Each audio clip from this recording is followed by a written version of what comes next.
Back here at the Brickyard 400, presented by Golden Corral, and you see the race leader, Juan Pablo Montoya, but he's going to have an issue here in the not-too-distant future. Remember, he stopped earlier by 11 laps over Greg Biffle. Biffle's lap times have been, on average, 0.8 of a second quicker, guys. Yeah, you're going to see that. I mean, the tires are that much fresher on Biffle's, and Biffle's car is really good. We saw him just really make up a lot of time on that first. That last 15 more laps. 15, just letting you know. The last green flag run, you're hearing 15 more laps now on Montoya. And that was Juan Pablo's radio, so you can do the math, and you'll see when they're ready to come in. Behind Biffle, as he's closing in on Sam Hornish, who is several laps down, 2 to be in fact, in 32nd place. Mark Martin is running in 3rd. Then you have Clint Boyer in 4th. Jamie McMurray 5th. Kevin Harvick 6th. So out of the top 6, it's 5 Chevrolets and Greg Biffle, the lone Ford. Yeah, he's the lone Ford, but he's the fastest car out there. He's a good 0.2 of a second quicker than Mark Martin. So we see Jamie McMurray here.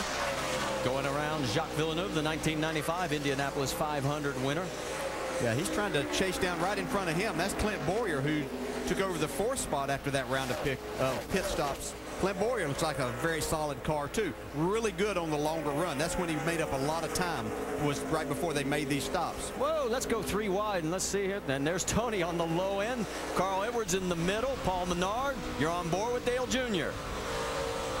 Wow, that's pretty dicey there, but you have to know that in that situation that the other guys understand that you're there, and they gave him room to race, didn't force the issue. We've seen Tony make that move a couple of times already. Reagan 16th, Stewart 17th, Edwards and Jr. followed by Menard. Yeah, one of the better runs for David Reagan here with that UPS Ford. He's up in the 16th spot now. Looks pretty solid so far.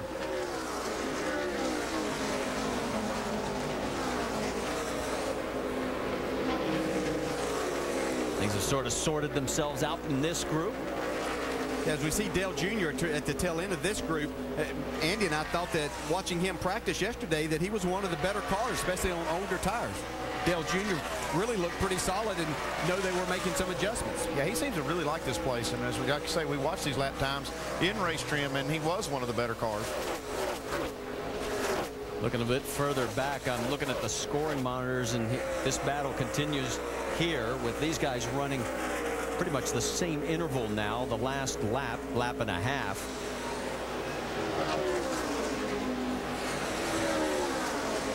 With Jeff Gordon leading this pack.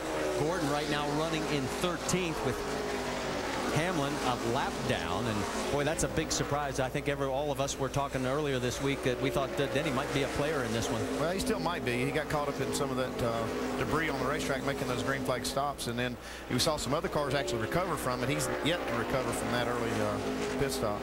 One of the battles that's starting to heat up is these 2 cars, as you've got Kyle Busch with Jeff Burton, and that's for 9th and 10th. And what about Kyle Busch? I mean, remember when we saw him at the beginning of the race, he's going the wrong direction. Yeah, and that could have been devastating. I mean, he spun in front of the entire field, and that could have wiped out his entire day and his opportunity here. See, he's very fortunate that he didn't mess up the splitter too bad, didn't get hit by another car. A lot of things that could have happened. Now he's bounced back and's got himself in the top 10. You see that tape on the left front? That's really the only damage he got from it. A little bit of fender damage they fixed, but team doing a great job. Dave Rogers and his whole crew. You can see as far back as 16th and all the way back now to the 9th position.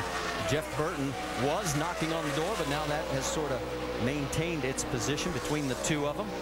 Yeah, just to show you how hard this is to go from one day to the next, Jeff Burton was at the top of the sheets, 1st or 2nd in both the practice sessions there yesterday. And here he is running 10th right now, but that's certainly not what he expected. He expected to be up there battling for the lead. Remember when we told you when we first came back that Juan Pablo Montoya might have an issue? Well, it's getting closer because the 16 of Greg Biffle is closing. It was a 4.5 second lead when we came back from break. It's now down to less than 2 seconds, Dave. And Marty, before Greg Biffle climbed into his car today, I had a conversation with him, and I said, how did you, in the heat of the day, yesterday in qualifying, go out and qualify 7th when you drew 34th out of 47? We know the track gets hotter, the conditions get worse. And he said, on Friday, I thought we didn't have a chance. I thought, man, we're going to qualify in the back at Indy again. But they worked on the front end of that car and made some changes, Greg Irwin being the instructor in that field. So he went and did that. They made changes on the front, and that was a big difference. Greg said when I went in and qualifying to turn 1, it cut. Well, one thing Greg could do for Roush Fenway Racing is eliminate one of those bucket list items. There's only 2 active tracks where they have not won, Chicagoland and right here in Sprint Cup action. Yeah, and add a little bit more to that, what Dave was talking about in talking to Greg Biffle there last night.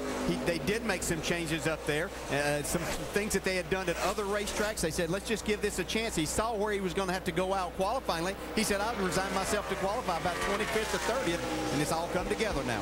So as you can see, we've run 60 of the 160 laps. There's your top 5 here at the Brickyard 400.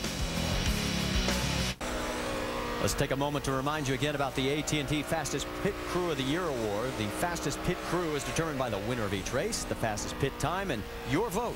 Be sure to text the car number to 2258 for your pit crew choice. While we were in commercial break, we've had another lead change, our 9th lead change between 7 different cars. Greg Biffle, we told you he was closing, had better tires. Here's what happened while we were away. It was pretty inevitable this pass was going to happen, but you see, Greg Biffle, he is really up on the wheel now trying to catch Montoya. Just pulls out of the slipstream there and passes him on the front straightaway. It's like Montoya didn't give him a lot of trouble. And let's watch from the onboard. Looking out the back of Montoya. Yeah, watch the run that Greg Biffle gets right here. Off of turn 2, you can see that 42 got a little bit loose. That allowed Biffle to come, make a pretty easy pass. And that's the one thing Juan didn't want to see. That 16 car going away, and he's pulling away. He's up to a 6/10 of a second lead. Well, one thing Montoya would love to see right now is a caution flag, and that would put him back on the same sync with the rest of the cars and get him back in the game before he loses too many more spots. Yeah, I'd say he's within 6 or 7 laps here of probably making his pit stop. And we got the caution. Turn 2 debris. Debris, turn 2. So what Juan Pablo Montoya, you heard Andy talking about needing that break because he was going to continue to lose ground with those older tires. He gets the break that he needs, and he's running in 2nd place. This is exactly what this team needed. They got a bad break last year. Yeah. This is a good break this year. They got in there before they had a tire go down and got it off of there. Now they're back in sync with the rest of the competitors and no worse than 2nd. So I'd say it's a good break for this team. That's just some of the rubber buildup out on the track. Goodyear's they've built wear into these tires to get into the grooves of this track to help keep the from happening what we saw a couple of years ago when all these tires were wearing out in just a few laps. Done a great job of it, and so far only one issue there we saw with Montoya's tire, and I got to think that was just an isolated incident. You saw Biffle's crew members giving each other the high five, pumping each other up. They know how important this pit stop is. Yeah, that's a great pit crew right there. They just beat Mark Martin on that green flag round of stops. Mark was in front of them, and they beat him by a couple seconds and gained that spot, which allowed him to take the lead from Montoya. So this is our 3rd caution. Greg Biffle has led a total of 5 laps now. Our total lap leader, of course, Juan Pablo Montoya with 46. But remember, last year he led 116 of the first 124 laps before that infamous speeding penalty. Montoya has to feel pretty good about his chances now, though. He's going to be back on equal tires. He knows he has a fast race car. They got the break that they needed to put them back in position to win. And as you can see, it looks like everybody is coming down pit road. 55 miles an hour is the speed limit. It looks so slow from up here because it is such a long pit road. Let's send it first to Jamie Little. And Mark Martin comes down pit road at 4,700 RPM. He said it started off loose, but the call, leave it alone. 4 tires and fuel for the 5. Doc? Middle of your screen, Clint Boyer coming in all the way up to 4th position. Brand new race car. Clint's in a little bit loose in the middle of the corner. 1/10 pound air pressure in the right front. Dave. Leader Greg Biffle says, I want to take off better. They'll make a track bar adjustment, air in the right sides to make it a little less loose on the get-go. As for Juan Pablo Montoya, it'll be a track bar adjustment. His car was loose at the end of that run, trying to win the race off of pit road. There he goes. It's going to be close. Biffle at pit road speed will win and retain the lead.